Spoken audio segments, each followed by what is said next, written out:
think the thing about me, like the evolution I've gone through, is like the biggest part of cycling to me is it's countercultural.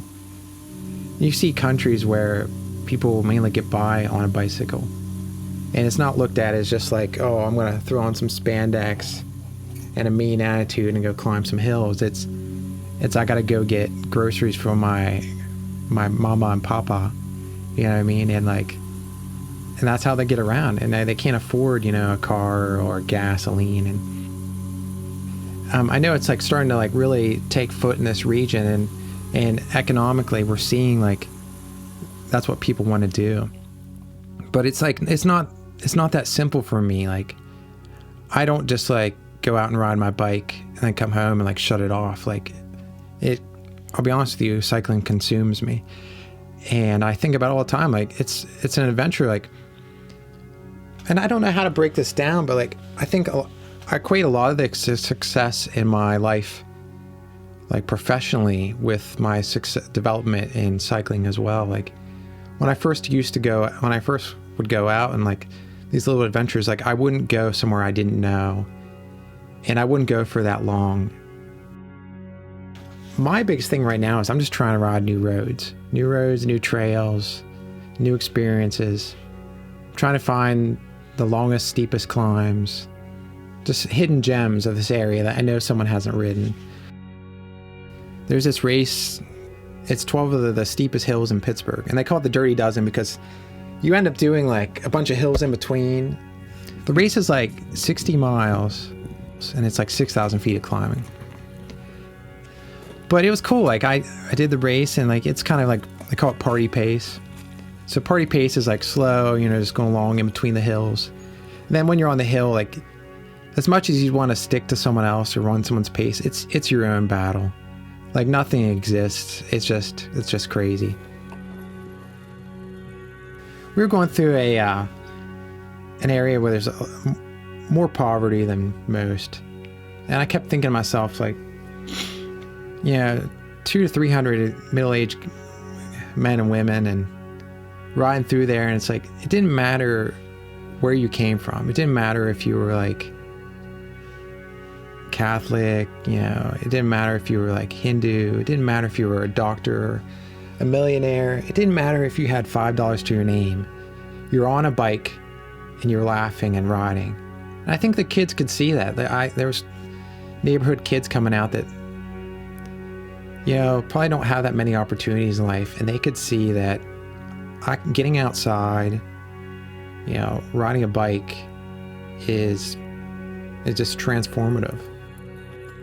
All my childhood was like spent outdoors. It was not uncommon for me to spend like all day on my bike.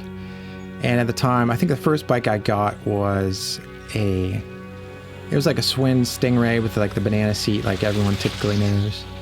But my dad got it at a yard sale.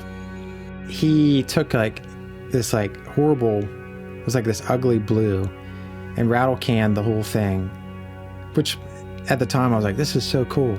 And like there was spray paint on the wheels.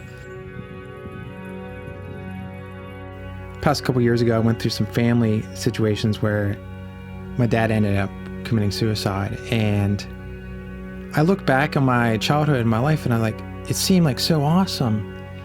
And then I start recognizing signs of like, wow, there were little signs of like depression, or like there were signs that things weren't right. Like I look at cycling as a lifestyle. That's my peace. Like I can look back at my childhood and say, oh, my childhood was great. But the reality is just like, I just spent so much time outside that I didn't see like the inner workings of the inner problems of my parents' marriage or whatever. It's so easy in life to like autopilot and be like, this is the way I am. I'm never changing. And it's like, well, then why are you alive? I mean, you need to constantly change and constantly reevaluate who you are. And there's like the version of you tomorrow, or the version of you 10 years from now, I think should look nothing like you are today. And so that's kind of like the drive behind who I am. It's like, I don't want to be me right now. I like who I am. I like where I'm at in my life. I'm happy. But I don't know what's to come, you know. It could be good things. So why, you know, settle for that? It's not like this end goal. I think that's the thing I struggle with people. Like, they talk about, you know, work or whatever, and like people live their whole life for this one time, this magical. I think it's something we're sold. It's like it's propaganda, but like they're living their whole life to like, one day when I retire, I'm gonna live. And it's like, why don't you live now? I mean, you can do it now. Like, step back, you know, enjoy your life, enjoy your partner, enjoy your kids if you have them, enjoy your dog, whatever. And just enjoy your life. Like, step outside of it. Like you said, you don't have to do things because that's the way you always did them. And there's some things that it's good the way we always do things, but there's also break the mold, just try new things. Nothing is forever, and you need to enjoy the moments you have, you know, while you have them. When I went through that time with my family the past couple years, my immediate family, and just looking at where the priorities were put, and like living with just stuff, and it's like none of that mattered. Realizing that, like, you know, where you should have put your treasures at, where you should have put your heart and your emotion, like in your family, or like invested in people, like that's where it matters. That's what I want to do. I want to share these experiences because, no offense, like, to this area, but like when people think Pennsylvania, they think Steelers and they think of, you know, a sandwich with coleslaw and fries on it. And I want them to think that there's a little bit more than that. There's more than just, you know, sports or whatever. There's, you know, go out your back door and experience, you know, Pennsylvania.